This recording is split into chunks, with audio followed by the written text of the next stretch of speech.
You don't want money, you want to be held. Most of your spending doesn't start in your wallet, it starts in your crib. That impulse to swipe your card is the same ancient scream that once echoed in the dark when no one came. Emotional abandonment is the first debt system we inherit, and it's also the most unpayable.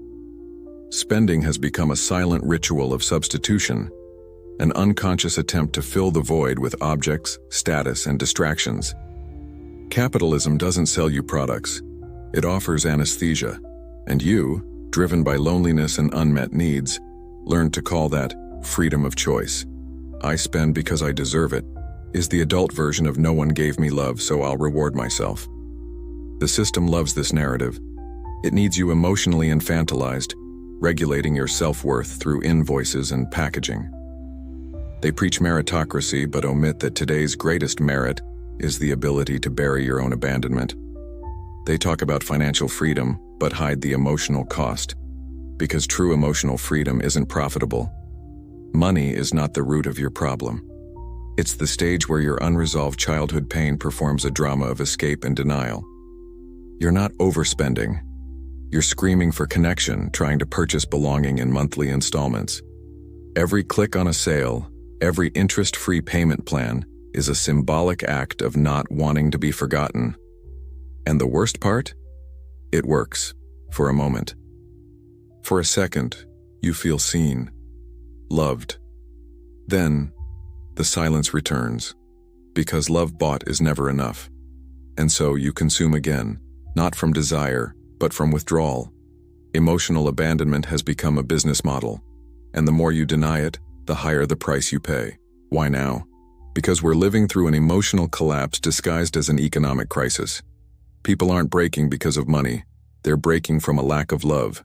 They're numbed, sabotaged, held hostage by impulses they don't even recognize as their own. And while this happens, the system profits from unresolved pain. I speak of this because I was swallowed by the same logic. I too tried to silence my emptiness with purchases. I too confused accumulation with affection. Until I understood. Real freedom begins when you listen to your pain, not when you drown it in things. You were trained to believe that everything you desire can be bought, but no one told you that what you truly long for isn't for sale. From a young age, the absence of real affection was masked with toys, treats, hollow praise, and behavioral rewards. That's where the first toxic equation is born. If I behave, I receive something. Love becomes currency. Presence becomes a prize. And the child learns that expressing pain is wrong, that crying pushes love away. So they swallow the tears, silence the fear, and begin to earn affection through performance. That's exactly where the market steps in. Because a child who learns to buy attention becomes an adult trying to buy love. The system shapes you to consume, but first it has to make you feel insufficient. The most effective advertisement isn't the one showing a product. It's the one that subtly tells you that you're not enough, not worthy, not seen. And to escape that feeling, you begin to crave symbols, not for what they are, but for what they represent.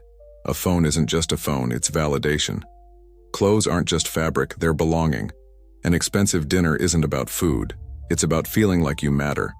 The market doesn't sell objects. It sells temporary identities to those who've lost their emotional reflection. The trap is perfect. The more you consume to solve the pain of rejection, the further you drift from the root of the problem. Because the system thrives on your unresolved wounds. It doesn't want you to heal. It wants you to keep buying emotional anesthetics dressed as lifestyle upgrades. You don't have a money problem. You have a love deficit that money will never fix. But it will keep trying, every single day, while you remain distracted, exhausted, and emotionally starved. And the more you believe that consumption is freedom, the more enslaved you become to the image you must sustain to avoid falling apart. Your wallet has become an emotional crutch. Your lifestyle, a shield. You've built an entire persona over the ruins of affection you never received. And the truth is too painful to face. So you spend, you post, you compare. Because it's easier to appear happy than to admit that you're desperately trying to fill a void with likes, purchases, and promises of connection. Your bank statement is an emotional journal. Every transaction is a symptom. You don't spend because you choose to. You spend to soothe an emotional tension you don't know how to name. Your nervous system was wired to seek immediate relief at the slightest sign of disconnection. An ignored message, a silent moment, a toxic comparison online. All of it activates the same circuit that once lit up in childhood when love vanished. I'm alone, I'm unsafe. And before you realize it, you're browsing stores, filling shopping carts like you're searching for a hug. This isn't weakness, it's miswired survival. Consumption became a reflex, not a decision. And the market understands this better than you ever will. It tracks your fatigue, your insomnia, your anxiety.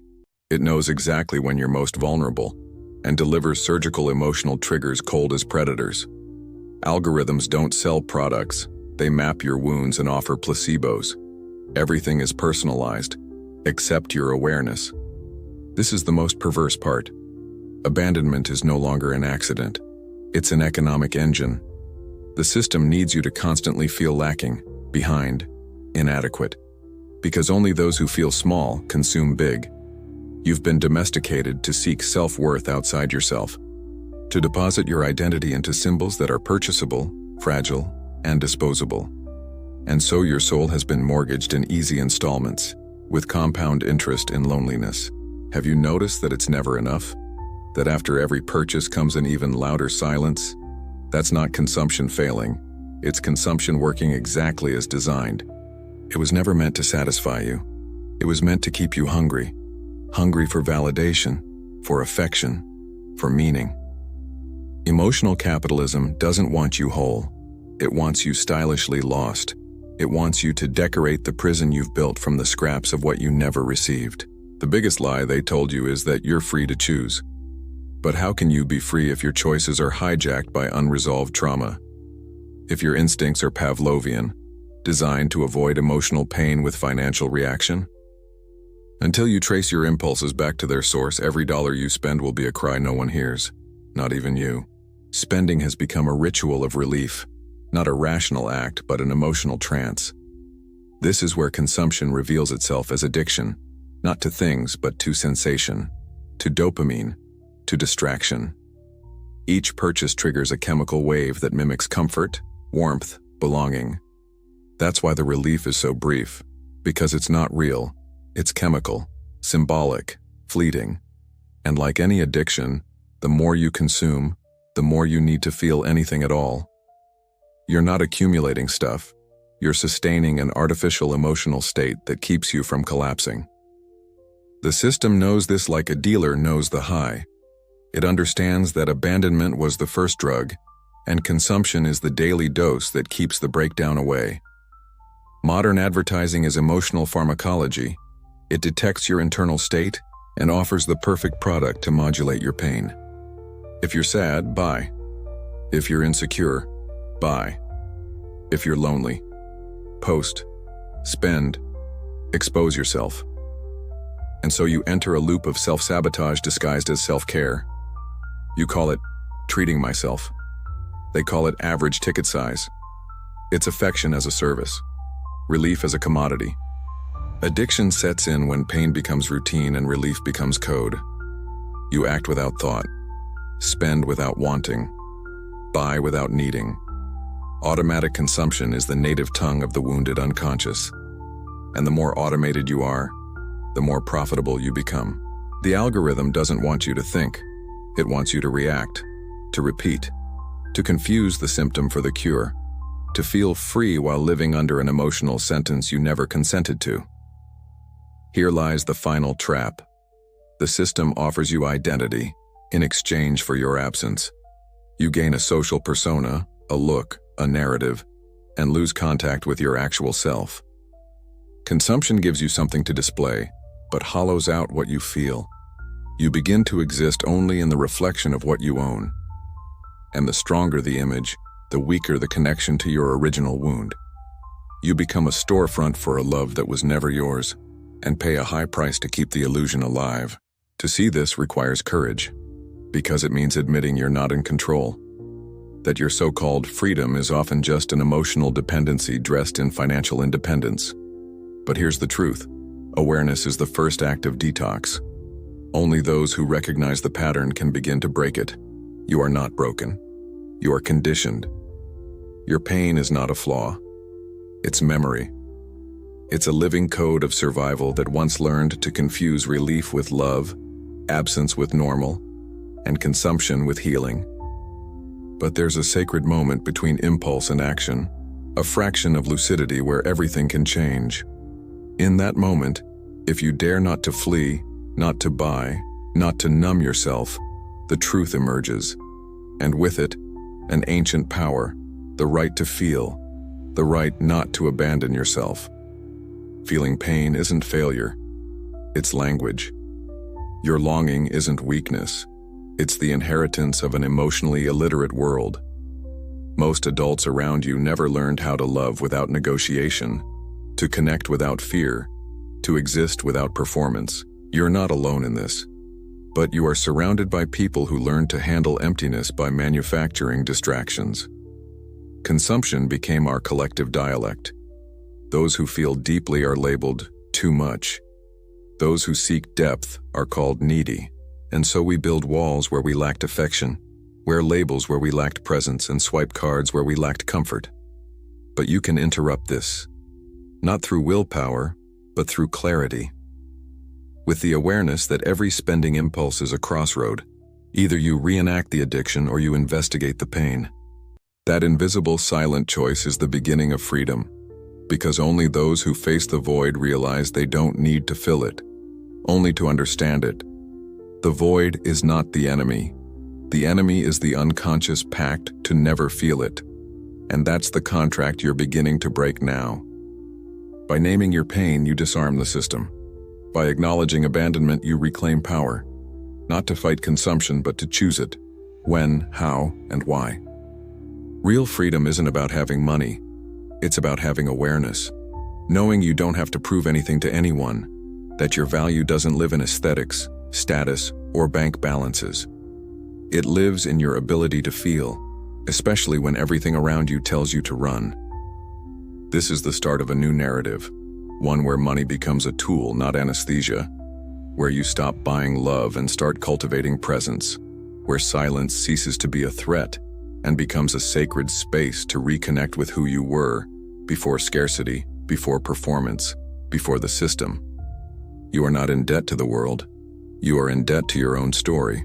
And every time you silence your pain to maintain the performance, you renew the silent contract with emotional scarcity. But now you know. Your spending speaks more of abandonment than ambition, more of craving than desire. And that awareness is dangerous, because it makes visible what the system needs to keep hidden. You've seen the pattern, and once seen, it cannot be unseen. This war was never about your money. It was about your attention, your self-worth, your connection. Every click, every purchase, every accelerated desire dressed as happiness was part of a larger theater. One designed to keep you numb, productive, and emotionally available to the system, but unavailable to yourself. Because those who feel, pause. Those who feel, question. Those who feel, break the loop. And the system cannot survive whole human beings. That's why this video isn't just a message, and it's a ritual, a symbolic cut, a quiet act of emotional defection from the cycle that turned affection into algorithm. And your first act of rebellion is simple, but radical. Pause. Pause before the click. Feel before the purchase. Question before the reaction. Observe before the loop begins. Every micro-refusal is a fracture in the programming. Every conscious choice signals to your nervous system. You are safe now. Love no longer needs to be bought. Belonging no longer demands sacrifice. Freedom has no price. You don't need to become minimalist, detached, enlightened. You just need to be present. Present enough to notice the emotion before the impulse. Present enough not to turn your wound into a feed. Present enough to remember that feeling is still the most radical act in a world that profits from your denial. Now it's your turn. In the comments, name your wound. Share this with someone who still thinks freedom means having more. Subscribe if you're ready to reprogram your mind, not to get rich, but to stop abandoning yourself. Healing begins the moment the pain is finally heard.